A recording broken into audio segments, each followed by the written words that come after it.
ಗ್ರಾಮವಾಣಿ top 10 ಸುದ್ದಿಗಳಿಗೆ ಸ್ವಾಗತ. ಈ ವಾರದ ಟಾಪ್ 10 ಸುದ್ದಿಗಳನ್ನು ನೋಡ್ತಾ ಹೋಗೋಣ. ಚಾಮರಾಜನಗರ ಜಿಲ್ಲಾಡಳಿತ ಹಾಗೂ ಜಿಲ್ಲಾ ಪಂಚಾಯಿತಿ ವತಿಯಿಂದ 77ನೇ ಗಣರಾಜ್ಯೋತ್ಸವದ ಅಂಗವಾಗಿ ಹಮ್ಮಿಕೊಳ್ಳಲಾಗಿದ್ದ ಫಲಪುಷ್ಪ ಪ್ರದರ್ಶನ ಕಾರ್ಯಕ್ರಮದಲ್ಲಿ ಎಸ್ಪಿಎಂಜಿ ಹಾಗೂ ಜೆಜೆಎಂ ಯೋಜನೆಗಳ ಕುರಿತು ಮಾಹಿತಿ ನೀಡುವ ಅಂಕಿ ಅಂಶಗಳು ಹಾಗೂ ಮಾದರಿಗಳ ವಸ್ತು ಪ್ರದರ್ಶನ ನಡೆಯಿತು. ಕಾರ್ಯಕ್ರಮವನ್ನು ಜಿಲ್ಲಾ ಉಸ್ತುವಾರಿ ಸಚಿವರು ಮತ್ತು ರೇಷ್ಮೆ ಹಾಗೂ ಪಶು ಸಂಗೋಪನೆ ಸಚಿವರಾದ ಶ್ರೀ ಕೆ ವೆಂಕಟೇಶ್, ಶಾಸಕರಾದ ಪುಟ್ಟರಂಗ ಶೆಟ್ಟಿಯವರು ಉದ್ಘಾಟಿಸಿದರು. ಈ ವೇಳೆ ಜಿಲ್ಲಾಧಿಕಾರಿಯವರು, ಜಿಲ್ಲಾ ಪಂಚಾಯಿತಿ ಸಿಇಒ ಸೇರಿದಂತೆ ಇತರ ಅಧಿಕಾರಿಗಳು ಉಪಸ್ಥಿತರಿದ್ದರು. ಜೆಜೆಎಂ ಯೋಜನೆಯ ಸುಸ್ಥಿರತೆ, ಕಾರ್ಯಾಚರಣೆ ಮತ್ತು ನಿರ್ವಹಣೆ ಕುರಿತು ನವದೆಹಲಿಯಲ್ಲಿ ಆಯೋಜಿಸಿರುವ ಮಾನ್ಯ ಸಚಿವರ ಮಟ್ಟದ ನೀತಿ ಸಂವಾದ ಕಾರ್ಯಕ್ರಮದ ವಿಚಾರವಾಗಿ ಶ್ರೀಮತಿ ಉಮಾ ಮಹಾದೇವನ್, ಅಪರ ಮುಖ್ಯ ಕಾರ್ಯದರ್ಶಿ ಮತ್ತು ಅಭಿವೃದ್ಧಿ ಆಯುಕ್ತರು ಅವರ ಅಧ್ಯಕ್ಷತೆಯಲ್ಲಿ ಬೆಂಗಳೂರಿನಲ್ಲಿ ಪ್ರಿಲಿಮಿನರಿ ಹೈಬ್ರಿಡ್ ಸಭೆ ನಡೆಯಿತು. ಸಭೆಯಲ್ಲಿ ಪಂಚಾಯತ್ ರಾಜ್ ಕಾರ್ಯದರ್ಶಿ ಮತ್ತು ಆರ್ಡಿಡಬ್ಲ್ಯೂಎಸ್ಡಿ ಆಯುಕ್ತರಾದ ಶ್ರೀ ರಂದೀಪ್ ಡಿ, ಪಂಚಾಯತ್ ರಾಜ್ ಆಯುಕ್ತರಾದ ಅರುಂಧತಿ ಚಂದ್ರಶೇಖರ್, ಆರ್ಡಿಡಬ್ಲ್ಯೂಎಸ್ಡಿ ಪ್ರಧಾನ ಅಭಿಯಂತರರಾದ ಶ್ರೀ ಅಶೋಕ ಎಲ್ ವಾಸನದ, ಉಪ ಕಾರ್ಯದರ್ಶಿ ಆಡಳಿತ ಶ್ರೀ ಜಾಫರ್ ಶರೀಫ್ ಸುತಾರ ಹಾಗೂ ಇನ್ನಿತರರು ಉಪಸ್ಥಿತರಿದ್ದರು. ಆರ್ಡಿಪಿಆರ್ ಕಾರ್ಯದರ್ಶಿಗಳಾದ ಶ್ರೀ ಸಮೀರ್ ಶುಕ್ಲಾ ಅವರ ಅಧ್ಯಕ್ಷತೆಯಲ್ಲಿ ಅಸೆಟ್ ಮ್ಯಾನೇಜ್ಮೆಂಟ್ ಆಪ್ ಮತ್ತು ಮಾನಿಟರಿಂಗ್ ಅಂಡ್ ಇವ್ಯಾಲ್ಯೂಯೇಷನ್ ಅಪ್ಲಿಕೇಶನ್ ಕುರಿತು ಬೆಂಗಳೂರಿನಲ್ಲಿ ಸಭೆ ನಡೆಯಿತು. ಸಭೆಯಲ್ಲಿ ಶ್ರೀ ಜಾಫರ್ ಶರೀಫ್ ಸುತಾರ, ಉಪ ಕಾರ್ಯದರ್ಶಿ ಆಡಳಿತ RDWSD, Shri Salim Shaikh, hydrogeology group head, KSRSAC ಅಭಿವೃದ್ಧಿ ತಂಡ, ಸೈ ಫ್ಯೂಚರ್ ತಂಡ ಹಾಗೂ ಎಸ್ಪಿಎಂಯು ತಂಡದವರು ಭಾಗವಹಿಸಿದ್ದರು.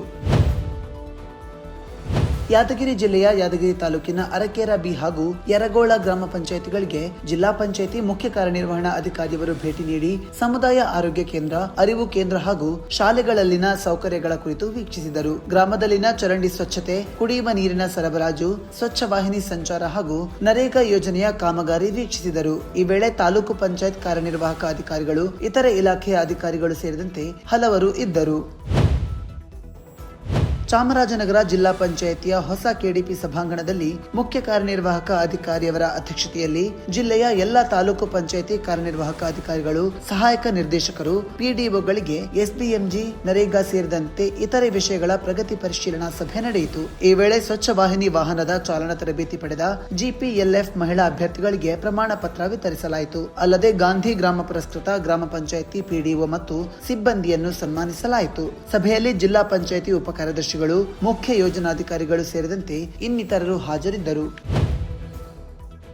ಕಲಬುರಗಿ ಜಿಲ್ಲಾ ಪಂಚಾಯಿತಿ ಮುಖ್ಯ ಕಾರ್ಯನಿರ್ವಹಣಾಧಿಕಾರಿಯವರು ಅಫ್ಜಲ್ಪುರ ತಾಲೂಕಿನ ಹಸರಗುಂಡಗಿ ಗ್ರಾಮ ಪಂಚಾಯಿತಿಯ ಮಲತ್ಯಾಜ್ಯ ನಿರ್ವಹಣಾ ಘಟಕಕ್ಕೆ ಭೇಟಿ ನೀಡಿ ಪರಿಶೀಲನೆ ನಡೆಸಿದರು. ಈ ವೇಳೆ ತಾಲೂಕು ಪಂಚಾಯಿತಿ ಇಒ ಸೇರಿದಂತೆ ಇತರ ಅಧಿಕಾರಿಗಳು ಇದ್ದರು.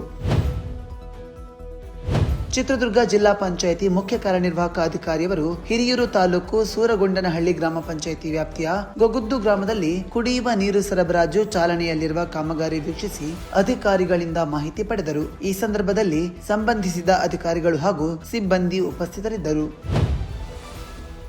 ಶಿವಮೊಗ್ಗ ಜಿಲ್ಲಾ ಪಂಚಾಯಿತಿ ಉಪ ಕಾರ್ಯದರ್ಶಿ ಆಡಳಿತ ಅವರು ಜಿಲ್ಲೆಯ ಹೊಸನಗರ ತಾಲೂಕಿನ ರಾಮಚಂದ್ರಾಪುರ ಗ್ರಾಮ ಪಂಚಾಯಿತಿ ವ್ಯಾಪ್ತಿಯಲ್ಲಿ ಸ್ವಚ್ಛ ಭಾರತ್ ಮಿಷನ್ ಯೋಜನೆಯಡಿ ನಿರ್ಮಾಣ ಮಾಡಲಾದ ಗೋಬರ್ಧನ್ ಘಟಕವನ್ನು ಪರಿಶೀಲನೆ ನಡೆಸಿದರು. ಈ ವೇಳೆ ತಾಲೂಕು ಪಂಚಾಯಿತಿ ಕಾರ್ಯನಿರ್ವಾಹಕ ಅಧಿಕಾರಿಯವರು ಉಪಸ್ಥಿತರಿದ್ದರು. ಯಾದಗಿರಿ ಜಿಲ್ಲೆಯ ಹುಣಸಗಿ ಪಟ್ಟಣ ಪಂಚಾಯತ್ ಸಭಾಂಗಣದಲ್ಲಿ ಗ್ರಾಮ ಪಂಚಾಯಿತಿ ಮಟ್ಟದಲ್ಲಿ ಕಾರ್ಯನಿರ್ವಹಿಸುವ ಸ್ವಚ್ಛ ವಾಹಿನಿ ಸಿಬ್ಬಂದಿಗೆ ಒಂದು ದಿನದ ಸುಸ್ಥಿರ ಘನತ್ಯಾಜ್ಯ ನಿರ್ವಹಣೆ ಕುರಿತು ತರಬೇತಿ ಕಾರ್ಯಾಗಾರವನ್ನು ತಾಲೂಕು ಪಂಚಾಯಿತಿ ಕಾರ್ಯನಿರ್ವಾಹಕ ಅಧಿಕಾರಿಯವರು ಉದ್ಘಾಟಿಸಿದರು. ಸಭೆಯಲ್ಲಿ ಸ್ವಚ್ಛ ವಾಹಿನಿ ಕಾರ್ಯದಲ್ಲಿ ಉತ್ತಮ ಕಾರ್ಯಾಚರಣೆ ಮಾಡುತ್ತಿರುವ ಕಾಮನಟಗಿ ಮತ್ತು ಕೊಡೇಕಲ್ ಗ್ರಾಮದ ಸ್ವಚ್ಛ ವಾಹಿನಿ ಸಿಬ್ಬಂದಿಗೆ ಪ್ರಶಂಸನಾ ಪತ್ರ ನೀಡಿ ಗೌರವಿಸಲಾಯಿತು. ಈ ವೇಳೆ ತಾಲೂಕು ಪಂಚಾಯಿತಿ ಕಾರ್ಯನಿರ್ವಾಹಕ ಅಧಿಕಾರಿಗಳು ಹಾಗೂ ಇನ್ನಿತರರು ಭಾಗಿಯಾಗಿದ್ದರು. ಬೆಂಗಳೂರು ಗ್ರಾಮಾಂತರ ಜಿಲ್ಲಾ ಪಂಚಾಯಿತಿ ಸಭಾಂಗಣದಲ್ಲಿ ಮುಖ್ಯ ಕಾರ್ಯನಿರ್ವಾಹಕ ಅಧಿಕಾರಿಯವರ ನಿರ್ದೇಶನದಂತೆ ನೆಲಮಂಗಲ ತಾಲೂಕಿನ ಪ್ರಗತಿ ಪರಿಶೀಲನಾ ಸಭೆಯನ್ನು ಉಪ ಕಾರ್ಯದರ್ಶಿಯವರು ನಡೆಸಿದರು. ಎಸ್ಬಿಎಂಜಿ, ಜೆಜೆಎಂ ಮತ್ತು ನರೇಗಾ ಯೋಜನೆಗಳ ಅಭಿವೃದ್ಧಿ ಕಾಮಗಾರಿಗಳ ಕುರಿತು ಅಭಿವೃದ್ಧಿ ಅಧಿಕಾರಿಗಳೊಂದಿಗೆ ಚರ್ಚಿಸಿದರು. ಮಾರ್ಚ್ 30ರ ಒಳಗೆ ಕಾಮಗಾರಿಗಳನ್ನು ಪೂರ್ಣಗೊಳಿಸಿ ಭೌತಿಕ ಮತ್ತು ಆರ್ಥಿಕ ಪ್ರಗತಿ ಸಾಧಿಸಲು ಪಿಡಿಒ ಮತ್ತು ತಾಂತ್ರಿಕ ಅಭಿಯಂತರರಿಗೆ ತಿಳಿಸಿದರು. ಈ ವೇಳೆ ಯೋಜನಾ ನಿರ್ದೇಶಕರು, ಮುಖ್ಯ ಯೋಜನಾಧಿಕಾರಿಯವರು, ಇಒ ಸೇರಿದಂತೆ ಇನ್ನಿತರರು ಉಪಸ್ಥಿತರಿದ್ದರು. ಇದು ಈ ವಾರದ ಟಾಪ್ 10 ಸುದ್ದಿ. ಮುಂದಿನ ಟಾಪ್ 10 ಸುದ್ದಿಗಳೊಂದಿಗೆ ಭೇಟಿಯಾಗೋಣ. ನಮಸ್ಕಾರ.